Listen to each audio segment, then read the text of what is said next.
कि liquidity trap क्या होता है, या कोई भी डिमांड या कोई भी सप्लाई या कोई भी इंगल्फिंग बाय और इंगल्फिंग सेल ट्रैप किस तरह से होती है, और जितने भी रिटेल ट्रेडर्स हैं उनको ट्रैप कैसे किया जाता है।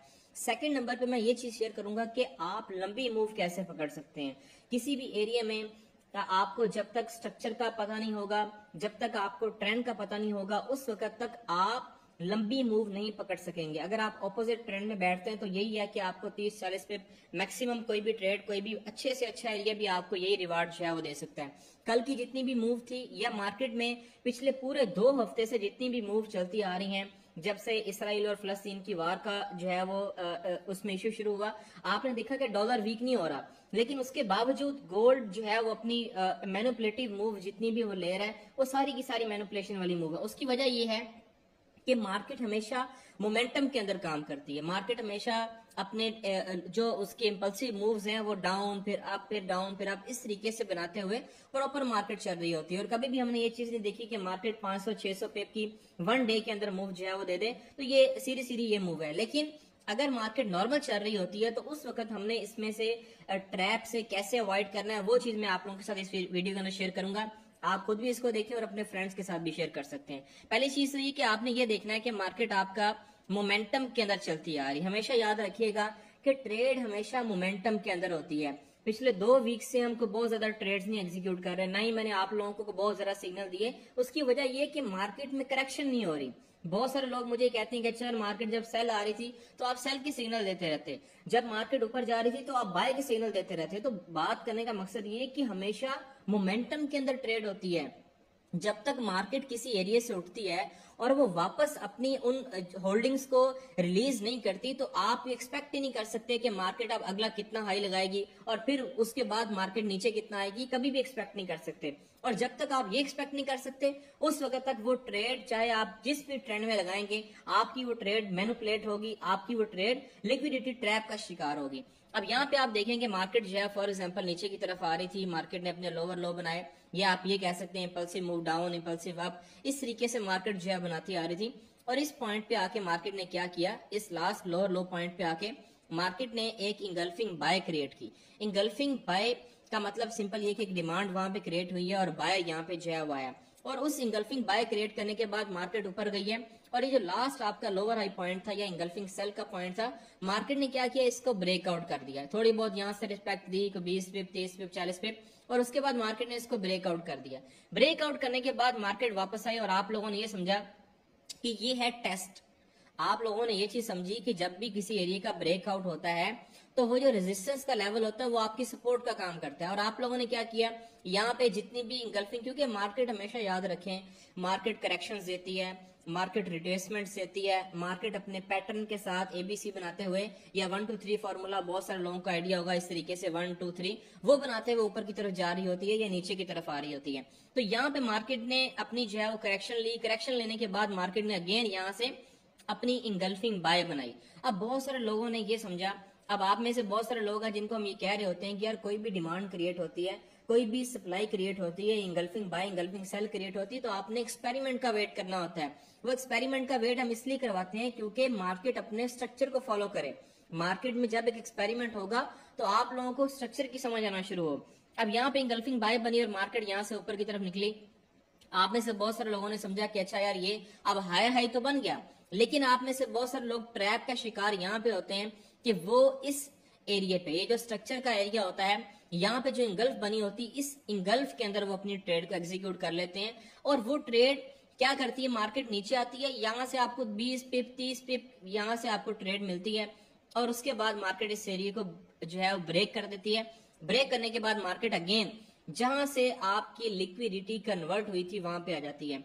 याद रखिएगा कि जब भी एक इंगल्फिंग बाय बनती है उसका अगर आपने पोटेंशियल देखना है, या कोई भी डिमांड बनती है, डिमांड का मतलब कि यहाँ पे सेलर था और उसके बाद बायर आया और उसने इस सेलर को इंगल्फ कर दिया या उसको खा गई, ये इंगल्फ, ये कैंडल उसको खा गई, तो ये आपको कैसे पता लगेगा कि ये इंगल्फ कितनी स्ट्रांग है, उसकी मूव से पता लगेगा। क्योंकि यहाँ पे जो बायर आया होगा ना वो इतनी बड़ी मूव दिखाएगा और उससे आप ये आइडिया लगा सकते हैं कि अच्छा यार ये मूव जो है वो एक अच्छी मूव है और यहाँ पे जो बायर मौजूद है वो स्ट्रॉन्ग बायर है। फिर मार्केट जब भी उस एरिया में आएगी तो यहाँ से आपने अपनी ट्रेड को एग्जीक्यूट करना है।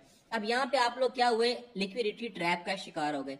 मार्केट यहाँ पे आई, फिर आपने जो अपनी ट्रेड एग्जीक्यूट करनी है, यहाँ पे आपकी कम से कम जब मार्केट अपने पूरा स्ट्रक्चर कंप्लीट करेगी तो मार्केट यहाँ पे 4 घंटे की एक इंगल्फ बना चुकी होगी। अब आप चाहे 4 घंटे को फिल्टर करके उसमें 1H में ट्रेड ले लें, 30 मिनट में ट्रेड ले लें, या वट एवर आपको जो भी टाइम, क्योंकि जितना छोटा टाइम आप करते जाएंगे मिनिमम 30 मिनट तक, उतना आपके लिए ये फिजिबिलिटी बनेगी कि आपका जोन छोटा होता जाएगा और आप उस ट्रेड में से अच्छा रिवार्ड कम रिस्क के साथ जो है वो गेन कर सकेंगे। अगर आप 4 घंटे की इंगल्फ को मार्क करके ट्रेड लेंगे तो आपका ये नुकसान होगा कि अगर कभी मार्केट इस एरिया को ब्रेक करती भी है, वैसे तो ये कि मार्केट अपने स्ट्रक्चर को फॉलो करेगी, लेकिन आपने रिस्क जो लेना है वो हमेशा प्री साइज एरिया में लेना है। प्री साइज का मतलब जितना छोटा टाइम फ्रेम होगा, अब आया तो वो टाइम फ्रेम बड़े टाइम से ही है ना, तो छोटे टाइम में करने में कोई हर्ज नहीं है, चाहे आप 30 मिनट तक कर लें। अब उसके बाद मार्केट ने क्या किया, यहां से अपनी मूव पकड़ी, इस मूव को आपने होल्ड करना है, इस मूव में आपने अपनी बड़ी ट्रेड एग्जीक्यूट करनी है।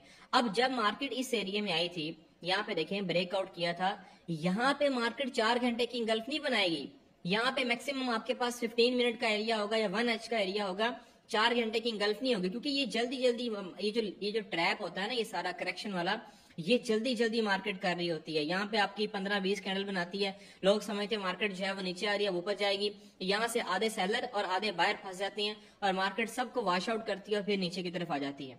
तो इस तरीके से आपने अपनी पहली मूव इस एरिया से पकड़नी है, फिर मार्केट यहाँ से ऊपर जाएगी, इस तरीके से मार्केट अपने जो भी इसका स्ट्रक्चर है उसको फॉलो करेगी और मार्केट क्या करेगी, ये जो लास्ट आपका हायर हाई पॉइंट था, मार्केट अगेन इसको ब्रेक कर देगी।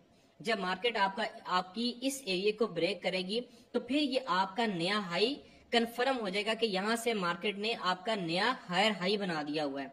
फिर आपने अगर सेकंड अपनी ट्रेड एग्जीक्यूट करनी है तो इस एरिया में आप देखेंगे मार्केट जब अपनी करेक्शन लेगी नीचे की तरफ, तो यहाँ पे आप देखेंगे कि आपका कोई हायर लो पॉइंट जिसमें आपकी एक डिमांड बन जाए या आपकी इंगल्फिंग बाय बन जाए, यहां से आप उसको जो है वो देखेंगे और फिर मार्केट क्या करेगी, आपका नया हाई बना देगी। याद रखें, जब भी मार्केट एक नया हाई बनाती है तब आपका लो कंफर्म होता है और तब वो आपकी जो इंगल्फिंग होती है वो कंफर्म होती है। चाहे आप किसी भी स्ट्रेटेजी के अंदर काम कर रहे हैं, चाहे इंगल्फिंग ही तमाम स्ट्रेटेजीज के अंदर आप लोग यूज कर लें, लेकिन ये चीज आपने अपने माइंड में रखनी है कि जब मार्केट एक इंगल्फ बनाने के बाद लास्ट अपना हाई ब्रेक करेगी, फिर आपने इसमें ट्रेड को एग्जीक्यूट करना है। तो कभी भी ये जो मूव थी ना आपकी, जिसमें मार्केट ने ब्रेकआउट किया था और उसके बाद टेस्ट किया था इस एरिया का और यहाँ पे एक इंगल्फिंग बाय बनाई थी, इस एरिया में इस ट्रैप के अंदर आप लोगों ने नहीं आना।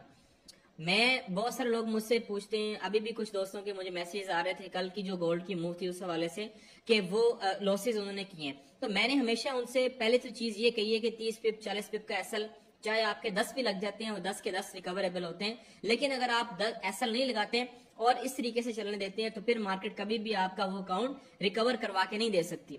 तो हमेशा याद रखना है कि मार्केट में जब भी आपने काम करना है, बड़ी मूव को कैच करना है। एक बड़े ट्रेडर, एक समझदार ट्रेडर की जो ट्रेड्स होती हैं वो मंथली 7 से 8 ट्रेड्स होती हैं। ये अजीब पैटर्न है कि लोग ये समझते हैं कि अच्छा यार हर रोज वो 4 सिग्नल देंगे, और बिलीव मी जब तक आप खुद लर्निंग नहीं करेंगे, जब तक आप अपनी ट्रेड्स को मिनिमाइज नहीं करेंगे, तब तक हमेशा आप इस जो है वो ट्रैप का शिकार होते रहेंगे। जितना मर्जी आप स्ट्रक्चर को सीख लें, लेकिन जब तक आप इस चीज को फॉलो नहीं करेंगे तब तक आप ट्रैप का शिकार होते रहेंगे। तो ये एक वीडियो थी जो आपसे शेयर की है। इसके अलावा ये कि मैं जितने भी सिग्नल हैं, मुझसे बहुत सारे लोग पूछ रहे होते हैं कि आप सिग्नल का किस तरीके से आपका सिग्नल होता है, तो बेसिकली मैं लिमिट ऑर्डर शेयर करता हूँ। लिमिट ऑर्डर का मतलब ये बाय लिमिट और सेल लिमिट, और मैक्सिमम मेरे सिग्नल जो होते हैं मैं मंडे को शेयर कर देता हूँ अपने ग्रुप में।